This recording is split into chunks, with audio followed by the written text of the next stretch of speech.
Se Deus existisse, ele não se esconderia. Ele acreditava que o fim dos tempos estava prestes a acontecer. E é um exemplo de profecia dele que não se cumpriu. E é uma das profecias mais importantes, talvez, de Jesus, porque muitos de vocês desta geração testemunharão tudo isto que estou dizendo aqui e não aconteceu. E a gente está há mais de 2000 anos esperando essa profecia. Como é que a gente encontra Deus no final das contas? Tem tantos ateus por aí, Sim. tantas pessoas buscando um contato com essa divindade e ela não se apresenta. O criador desse relógio não existe, porque eu não tô vendo ele. Mas tá aqui a prova. O ser humano é a maior prova da existência de Deus. Se o inferno não existisse, a conotação de Deus não poderia ser bom e a presença dele constante no homem. Então, se Cristo chega e fala assim, ó, a partir de agora acabou a escravidão, o Império Romano tinha matado ele muito antes, ele não tinha nem conseguido terminar o ministério dele. Se eu começar a flutuar aqui, eu me converto, hein? Meu nome é Daniel Gontijo, sou graduado em Psicologia, doutor em Neurociências, fundador do Instituto Ponto Azul e ateu roxo. Tô aqui hoje cercado por 30 cristãos. É basicamente Daniel na Cova dos Leões, versão moderna, ateísta. E acho que vai ser massa.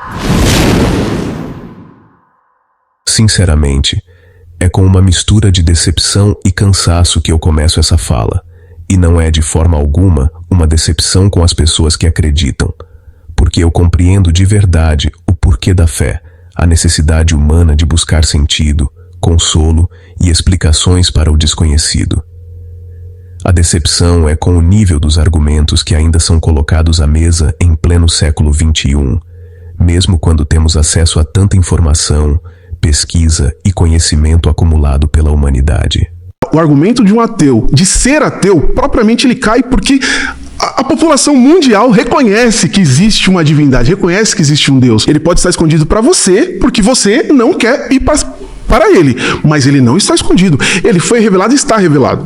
Mas a maioria da população não acredita no Deus cristão. Então, o seu problema é com o cristianismo, não é contra Deus. Então você não é ateu. É triste perceber que ainda se repete, como se fosse algo sólido, raciocínios que já foram refutados centenas de vezes. E não só por ateus ou céticos militantes, mas por filósofos, cientistas e teólogos sérios, que entendem que fé e razão são campos diferentes, e que misturá-los gera apenas confusão. Quando alguém como o Josias ou o Mateus, de boa fé, tenta defender a ideia de que Deus não se esconde, ou que o fato de 93% da população acreditar é um argumento a favor da existência divina, o que vemos não é uma prova. É um reflexo do peso cultural da crença, não da verdade empírica. As definições filosóficas de Deus, a questão de transcendental, imaterial, infinito e etc e tal. Então seria realmente uma questão impossível. E como é que a gente encontra Deus no final das contas? A sensação que fica é essa. Como é possível que, diante de tudo o que já aprendemos sobre o universo, a mente humana e as origens da moralidade, ainda se insista em justificar a fé com raciocínios que não resistem a uma análise mínima de lógica e evidência?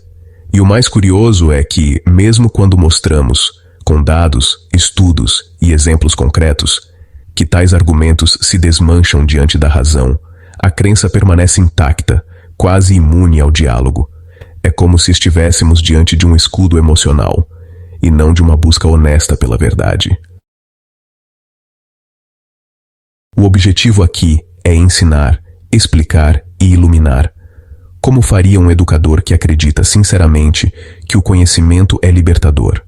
Porque se existe algo sagrado aqui, é a verdade, aquela que se sustenta diante das evidências, e não a que precisa se esconder atrás da fé. Então, sem mais delongas. E o primeiro tema é: se Deus existisse, ele não se esconderia.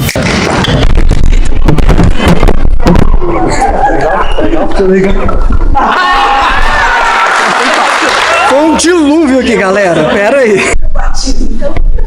O batismo, né? Isso é a vontade deles de me converterem, olha só.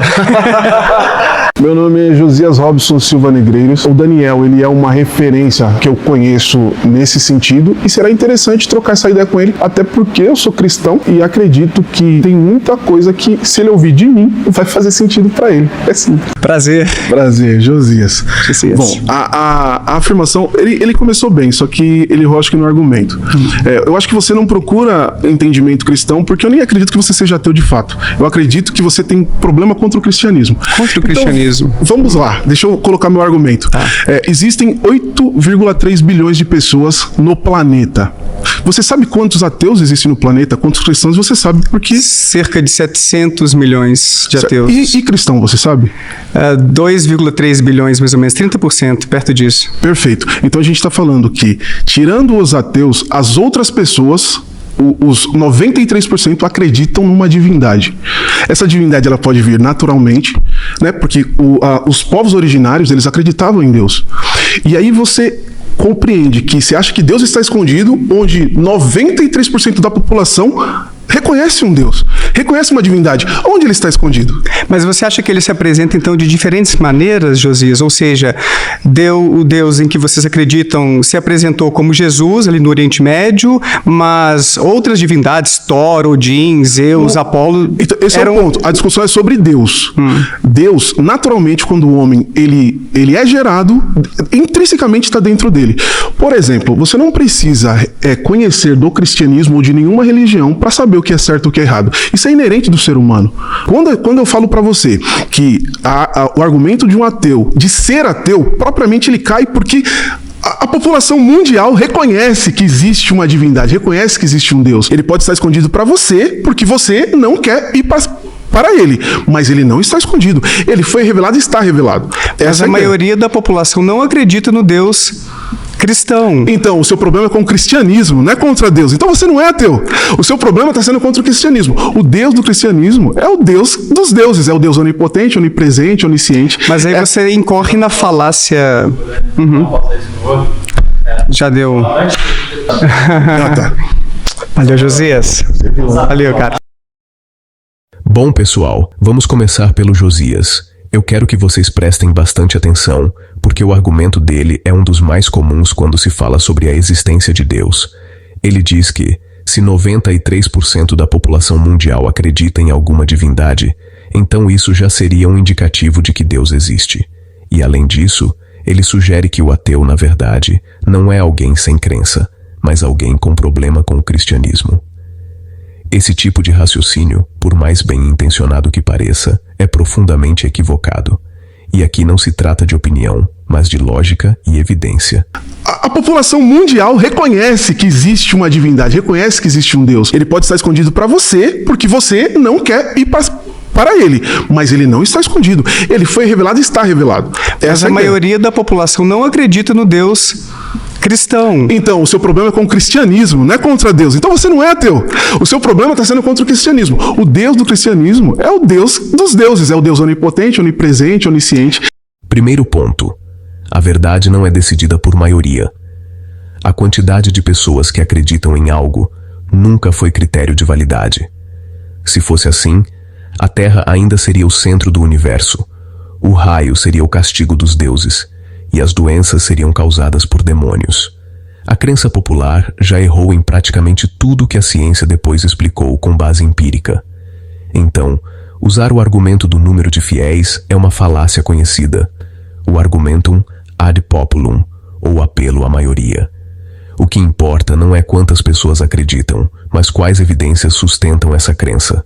E nesse ponto, o Josias não apresentou nenhuma. Mas você acha que ele se apresenta, então, de diferentes maneiras, Josias? Ou seja, o Deus em que vocês acreditam se apresentou como Jesus, ali no Oriente Médio, mas outras divindades, Thor, Odin, Zeus, Apolo... Então, esse é o ponto. A discussão é sobre Deus. Deus, naturalmente, quando o homem ele é gerado, intrinsecamente está dentro dele. Por exemplo, você não precisa conhecer do cristianismo ou de nenhuma religião para saber o que é certo e o que é errado. Isso é inerente do ser humano. Segundo, ele diz que a crença é natural ao ser humano, como se isso fosse uma prova de que o objeto da crença existe. Só que olha só, a psicologia cognitiva e a neurociência já mostraram o contrário. Pesquisas do psicólogo Justin Barrett, de Oxford, e de Michael Shermer, fundador da Skeptic Society, mostram que o cérebro humano tem um viés chamado padroneísmo, a tendência de ver padrões e intenções onde não há. É o mesmo mecanismo que faz uma criança ver um rosto nas nuvens ou alguém sentir que o universo mandou um sinal. Ou seja, a crença em divindades não é evidência de um Deus real, mas do modo como o nosso cérebro evoluiu para detectar agentes, mesmo quando eles não existem, como uma estratégia de sobrevivência ancestral. Você quer ir? Não. Sou João Ártila, tenho 24 anos. Assim como disse Mises, eu acredito que ideias e somente ideias podem iluminar a escuridão. Ciência, prazer de novo, João Ártila. A sua afirmação de se Deus existisse, ele não se esconderia. Ela, a princípio, ela já cai em uma contradição, porque você cria um argumento circular onde você diz se Deus existisse, onde você já pressupõe uma realidade que ele não existe, né? O que mudaria o ônus da prova. Mas nesse caso, né, ignorando e se tratando de métodos humanos, se você analisar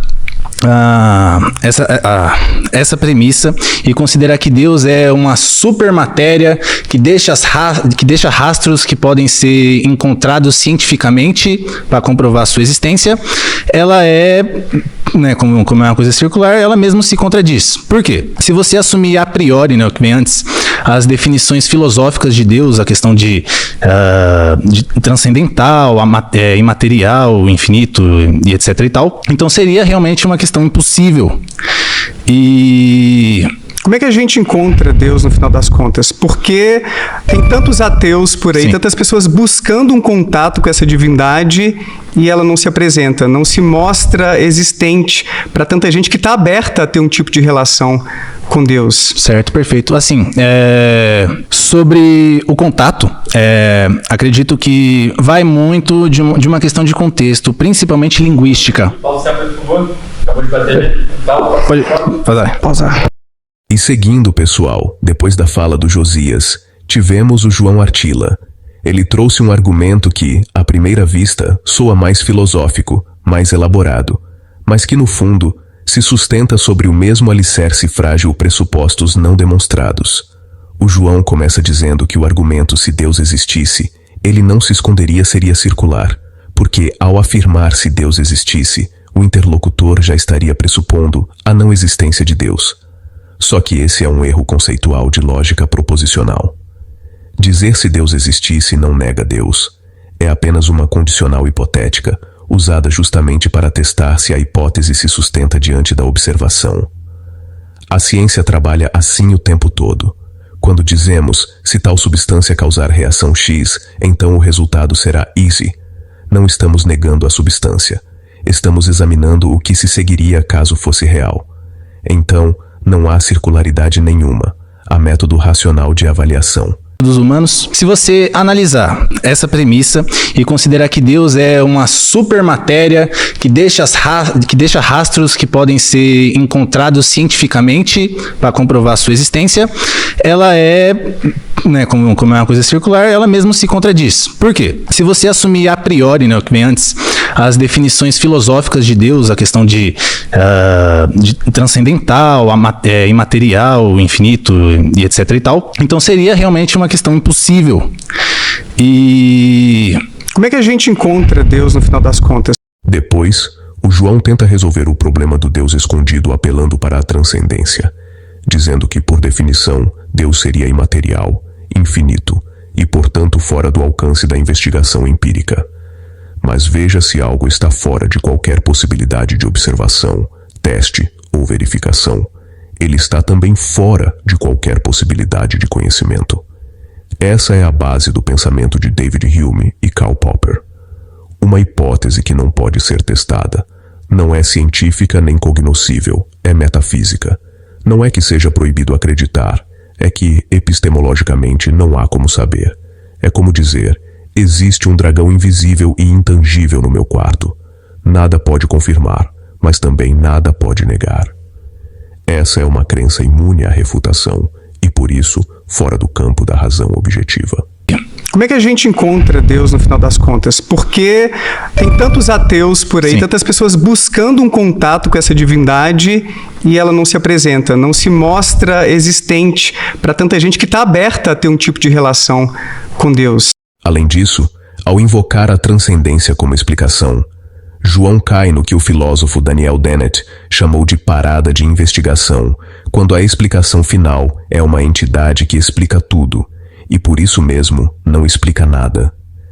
Dizer que Deus é imaterial e infinito não responde à pergunta de por que ele se esconde, apenas muda de assunto. É uma forma elegante de dizer não sabemos, mas travestida de resposta.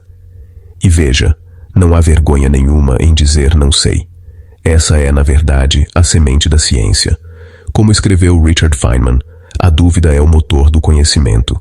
A certeza é o fim dele. Certo, perfeito. Assim, sobre o contato, acredito que vai muito de uma questão de contexto, principalmente linguística.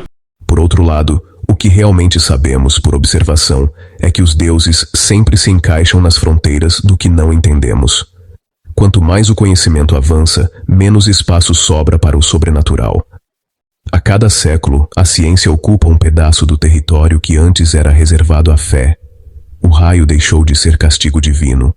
A peste deixou de ser maldição. O nascimento deixou de ser milagre. Deus recua na proporção direta do avanço do entendimento humano. Se você assumir a priori, né, o que vem antes, as definições filosóficas de Deus, a questão de transcendental, imaterial, infinito e etc e tal, então seria realmente uma questão impossível. Então, quando o João diz que Deus é transcendente demais para ser detectado, a pergunta honesta é: qual a diferença prática entre algo que é impossível de detectar e algo que simplesmente não existe? Essa é a reflexão que fica. E é exatamente por aqui que a gente entra na fala do Mateus, que tenta salvar o conceito de Deus dentro do campo da fé cristã, apelando à revelação e à graça. E é sobre isso que vamos conversar agora. Sentei. Meu nome é Matheus, tenho 21 anos, sou professor de filosofia. Estou aqui para o debate, pois acredito que a existência de Deus é absolutamente plausível e muito provável. Prazer. Olá, Daniel. Beleza? Prazer estar aqui conversando contigo. Prazer. O argumento é: se Deus existe, ele apareceria. Eu acredito que existe um erro lógico, Jair. Porque o fato de Deus existir não incorre, logicamente, que ele tem que aparecer. Então, A, não logo B exatamente, sabe? E argumentando primeiramente um lado mais externo. Por exemplo, a gente tem o deísmo. E no deísmo a gente tem uma concepção de Deus, onde você não tem um Deus que intervém, você não tem um Deus que aparece. Sim. Ou, por exemplo, a gente voltando um pouco para Aristóteles, Mais por exemplo. plausível do que o Deus cristão. Peraí, O deísta. antes disso. Então, quando a gente está olhando para esse Deus deísta, por exemplo, o Deus de Aristóteles é um motor imóvel.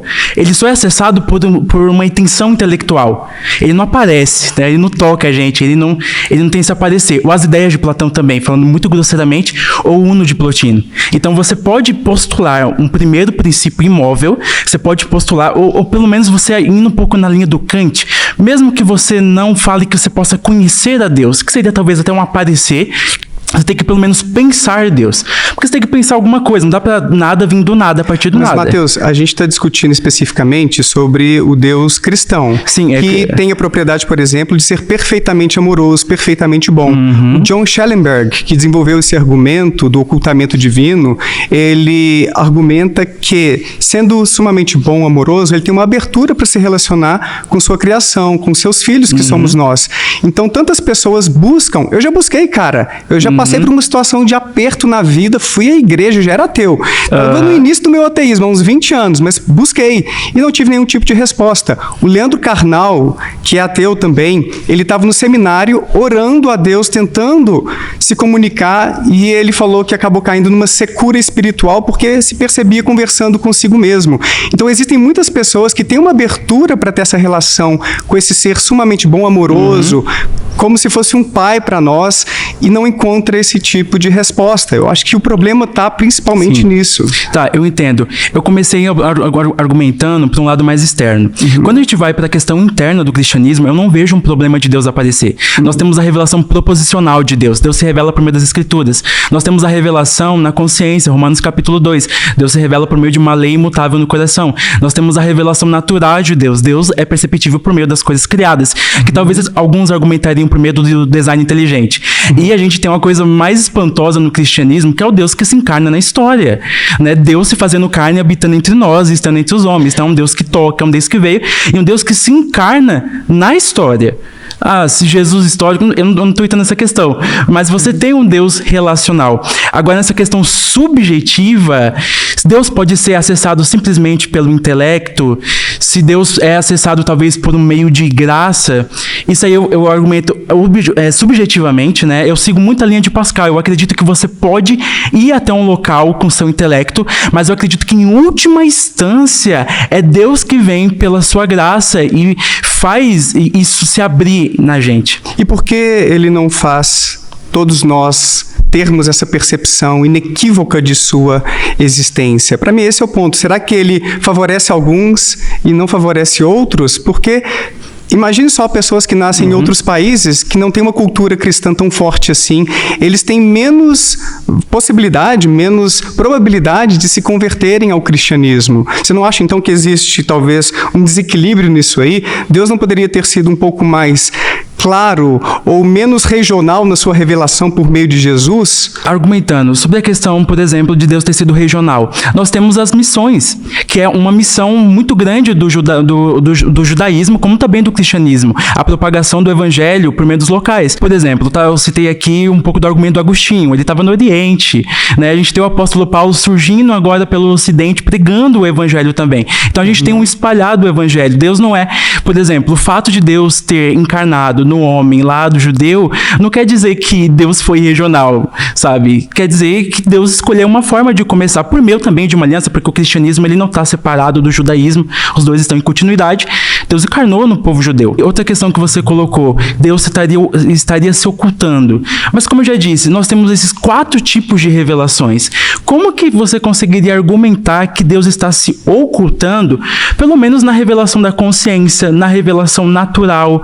Como que Deus estaria se ocultando nesse sentido? Porque quando a gente contextualiza, que é o tema da nossa discussão geral, no Deus cristão, 70% da população mundial não comprou essa ideia. 70% acabou aderindo a outras religiões ou é uma população agnóstica, ateia. Então, esse problema do regionalismo, digamos assim, é um grande problema porque, no final das contas, a mensagem não foi tão eficaz assim. Muitas pessoas, mesmo ouvindo a palavra do cristianismo por meio da TV, na internet ou por meio de alguns tipos de missão, não necessariamente se convertem. Existe um fator social muito mais forte em diferentes culturas para determinar em qual religião ou em qual Deus ou em quais deuses as pessoas vão acreditar. Então, quando a gente pensa num Deus sumamente bom, que teria essa abertura para se relacionar com a gente, como se fôssemos seus filhos, querendo esse tipo de contato, uma proteção, num momento de aperto, então, uma palavra, um conforto,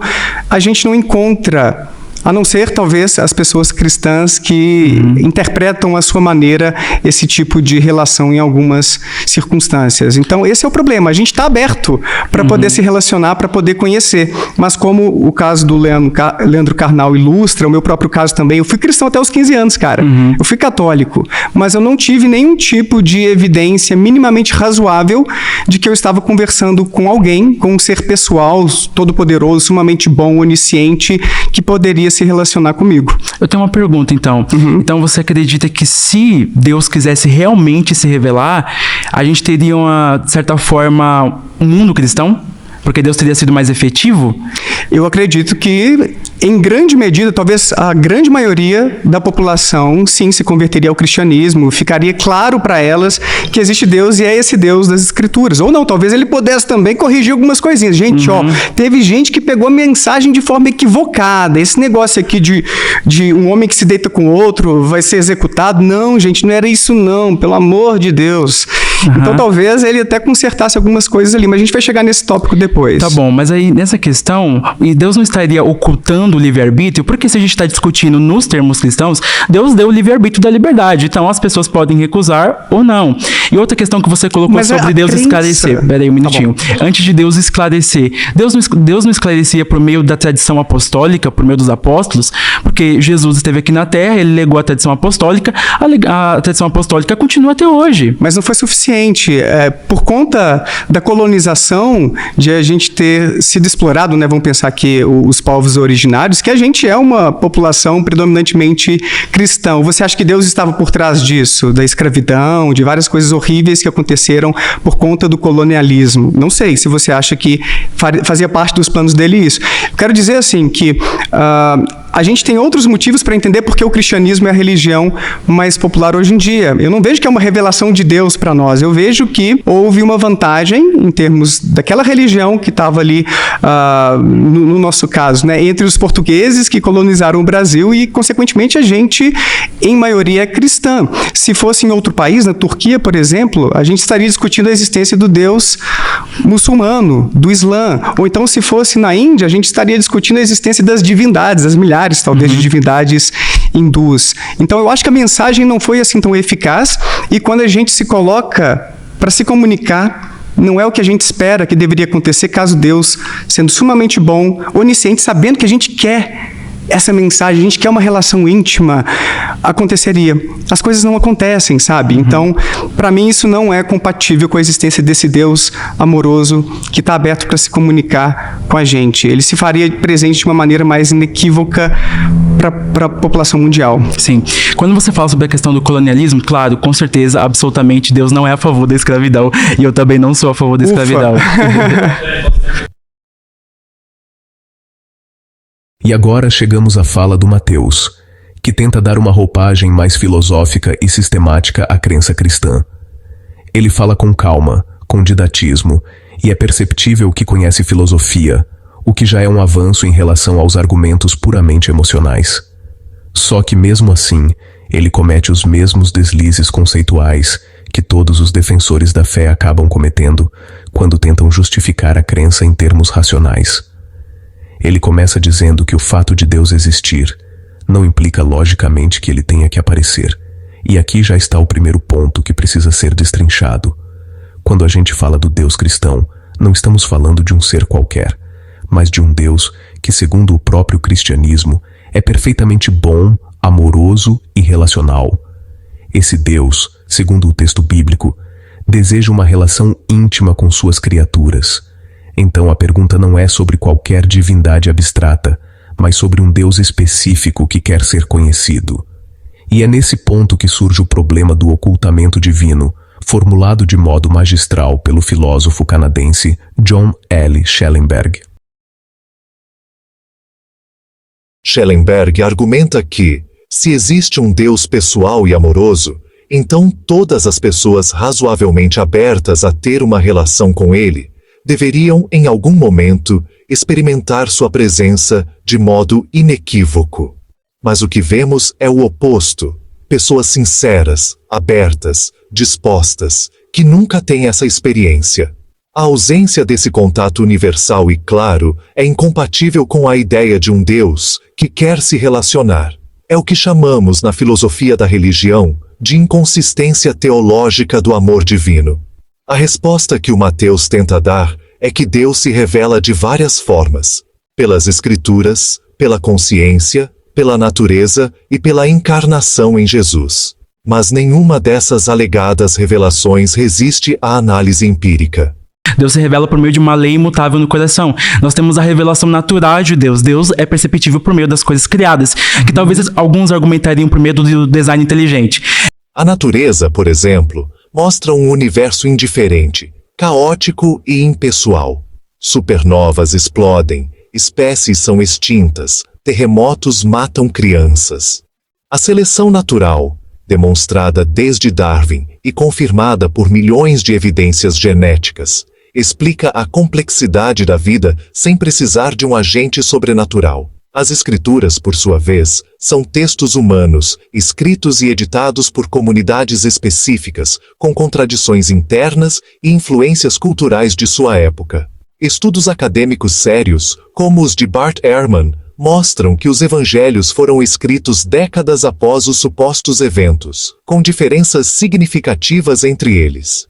Não há registro contemporâneo, fora da Bíblia, que comprove a existência de milagres. Nós temos a revelação na consciência, Romanos capítulo 2. Deus se revela por meio de uma lei imutável no coração.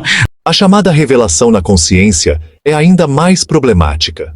A neurociência moderna, por meio de estudos de mapeamento cerebral, como os realizados na Universidade de Oxford e na Johns Hopkins, mostra que experiências religiosas são estados neurológicos induzidos, muitas vezes similares aos efeitos de meditação, drogas psicodélicas ou epilepsia temporal. Em outras palavras, o que o cristão chama de voz de Deus no coração é uma atividade do córtex pré-frontal e do sistema límbico. Não é algo externo, é interno. A sensação pode ser real, mas o conteúdo não necessariamente corresponde à realidade externa. Tem uma coisa mais espantosa no cristianismo, que é o Deus que se encarna na história, né? Deus se fazendo carne, habitando entre nós, estando entre os homens. Então é um Deus que toca, é um Deus que veio, e um Deus que se encarna na história. Ah, se Jesus histórico, eu não estou entrando nessa questão. Já o argumento de que Deus se revelou encarnando-se em Jesus enfrenta o mesmo problema que o Daniel apontou no vídeo. Se essa revelação fosse realmente universal, ela não teria sido regional, histórica e culturalmente limitada. Pessoas nascidas antes de Cristo, ou em regiões isoladas do mundo, simplesmente nunca tiveram acesso a essa revelação. E ainda hoje, bilhões seguem outras tradições religiosas, o que significa que o suposto plano de comunicação divina falhou em ser universal. O próprio cristianismo, que deveria ser a verdade revelada, está dividido em mais de 45 mil denominações diferentes, dados do Center for the Study of Global Christianity, todas dizendo ter o verdadeiro entendimento de Deus. Ora, se o próprio corpo dos crentes não consegue concordar sobre o conteúdo da revelação, como esperar que os céticos a aceitem como evidência? Outro ponto da fala do Mateus é a tentativa de salvar o problema do ocultamento com o livre-arbítrio. Ele diz que se Deus se revelasse de forma inequívoca, tiraria a liberdade humana. Esse argumento é ilusório. Saber que algo existe não elimina a liberdade de aceitá-lo ou não. Eu sei que a gravidade existe, mas ainda sou livre para pular de um penhasco. Só não posso escapar das consequências. Da mesma forma, se Deus se mostrasse de modo claro, o ser humano continuaria livre para amá-lo ou rejeitá-lo. A ausência de prova não é um ato de amor, é uma forma de confusão, e um Deus que se esconde para testar a fé seria, no mínimo, manipulador, o que contradiz sua suposta perfeição moral. Além disso, a alegação de que a fé é necessária ignora o papel da razão como ferramenta evolutiva. A mente humana foi moldada para duvidar, questionar e buscar padrões confiáveis. Quando um argumento exige que você suspenda a razão e aceite o inexplicável, isso não é espiritualidade, é rendição intelectual, como escreveu o físico Steven Weinberg, Prêmio Nobel. Com ou sem religião, pessoas boas farão o bem e pessoas más farão o mal. Mas para fazer o mal em nome do bem, é preciso religião. Isso não é retórica. É um alerta sobre como a crença cega, mesmo bem intencionada, pode distorcer o julgamento humano. No fundo, o discurso do Mateus mostra algo que é muito comum entre pessoas inteligentes e sinceras, o esforço de encaixar a fé dentro de um molde racional, tentando justificar o inexplicável com conceitos filosóficos. Mas, por mais que se usem nomes como Aristóteles, Kant ou Pascal, no fim das contas, tudo se apoia em um ato de crença sem base empírica. E a crença, por definição, não é conhecimento, é apenas convicção.